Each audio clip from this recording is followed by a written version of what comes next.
જો આપણે kurti cutting long kurti cutting કરીએ છીએ બરાબર, તો આ જે નીચેનું કાપડ છે એ 4 વડું, નીચે 2 વડું છે અને આ ઉપર 2 વડું બરાબર. તો એને 4 ફોલ્ડ કર્યો, આ બાજુ ફોલ્ડ ભાગ છે, 4 વડું કાપડ લેવાનું. હવે એવી જ રીતે તૈયાર કુર્તી હોય એ તૈયાર કુર્તીને 4 વડું કરી નાખવાનું બરાબર. નીચે 2 ને ઉપર 2 એટલે 4 વડું થઈ ગયું. તો એક્ઝેક્ટ એને આવી રીતે આની સાથે ગોઠવી દેવાનું 4 વડા બરાબર. હવે આ ગળાનો ભાગ છે, તો આપણે ગળામાંથી અડધો ઇંચ આગળની સાઈડ લેશું બરાબર. સીવીએ એટલે ગળું આના માપનું થઈ જાય અને આ પાછળનો ભાગ છે અને આગળના ભાગનો ગળું. તો અહીંથી આપણે અડધો ઇંચ સિલાઈમાં લેશું એટલે શોલ્ડર ફિટ થઈ જશે અને આ જે છે એ ગળાપટ્ટીનું છે એટલે અડધો ઇંચ નીચે વયા છે. ગળું બરાબર આ જ માપનું લેવાનું, શોલ્ડર છે એ અડધો ઇંચ આગળ લેવાનું બરાબર. હવે અહીંયાથી આ શોલ્ડર અહીંયા છે તો અડધો ઇંચ પાછળની બાજુ એને હવે એના શેપમાં દોરી દેવાનું.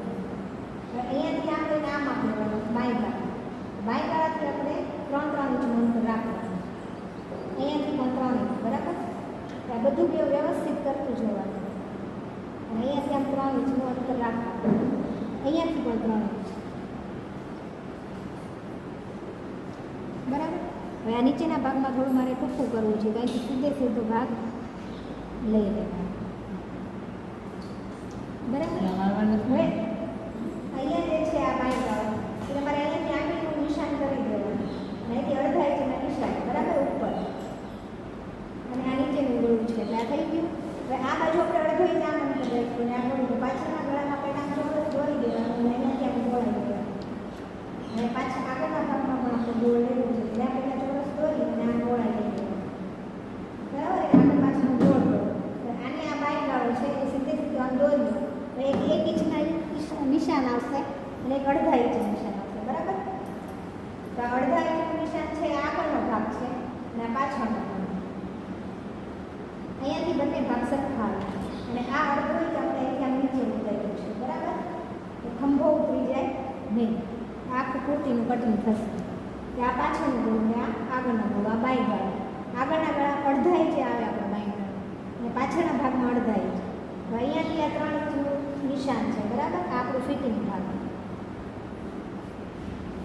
હવે આટલું આપણું ફિટિંગ થઈ જશે અને આ ભાગ અહીંયાથી કટ મારી દેવાનો અને બંને બાજુ આવી રીતે મળી છે તો 2 પાછળના સાઈડના આપણા કટ કુર્તીના બરાબર. અને નીચે પણ અડધો ઇંચ વળી જશે આવી રીતે ફોલ્ડ કરી અને આ પાછું નીચે નાખવાનું, આખી કુર્તી કટિંગ થઈ ગઈ. આપણે સ્લીવનું કટિંગ બરાબર. આ કુર્તીની સ્લીવ તો આને પણ 4 ફોલ્ડ કરવાનું બરાબર. નીચે 2 અને આ ઉપર 2, 4 વડું થઈ ગયું. હવે નીચે એક સરખો ભાગ રાખવાનો. હવે સેમ આ જ બાય છે એ 2 વડી થઈ ગઈ, આ પાછળનો ભાગ ને આગળ. હવે આપણે 2 બાય જોશે તો આ 4 વડી થઈ ગઈ ને 2 બાય બરાબર. તો આને આવી રીતે એક્ઝેક્ટ આમ મૂકી દેવાનું, આની સાથે રાખવાનું. તો આને આપણે આવી રીતે મૂકીએ તો પછી મોટી થઈ જાય, એમ નહીં કરવાનું, એક્ઝેક્ટ આની સાથે જ રાખીને મૂકવાનું આમ બરાબર. હવે આખું વ્યવસ્થિત આમ કરી અને અહીંયા પહેલાં નિશાન કરી દેવાનું ઉપર. હવે અહીંયા એક્ઝેક્ટ 3 ઇંચ બહાર બરાબર. એ સીધું 3 ઇંચ નીચે સુધી લઈ લેવાનું. હવે આમાં 2 ફોલ્ડ છે એટલે આવી રીતે નીચે આમ વળી જશે, નાના માપની બાય થઈ જશે બરાબર. હવે આપણે જે અહીંયા રાખ્યો છે ફિશ પોઈન્ટ, ત્યાંથી આપણે ફિશ કટનો શેપ આપવાનો છે. અહીંથી આવી રીતે ફિશ કટનો શેપ આપી દો બરાબર. આ આગળનો ભાગ અને ઉપરથી બીજો પાછળનો ભાગ, આપણે આખી બાય કટિંગ થઈ જશે બરાબર. તો અહીંથી કટિંગ કરવાનું. હવે આ તમારું 3-3 ઇંચનું માર્જિન છે ને આ ફિટિંગ ભાગ છે. તો આ માર્જિન છે એટલે 1, 2, 3 માર્જિન આવે. હવે આની સાથે તમે આમ રાખો એટલે આના માપનું થઈ ગઈ ભાઈ બરાબર. આ આપણે ફિટિંગ કરવાનું અને આ વધારે માર્જિન એટલે આ બાયનું કટિંગ થઈ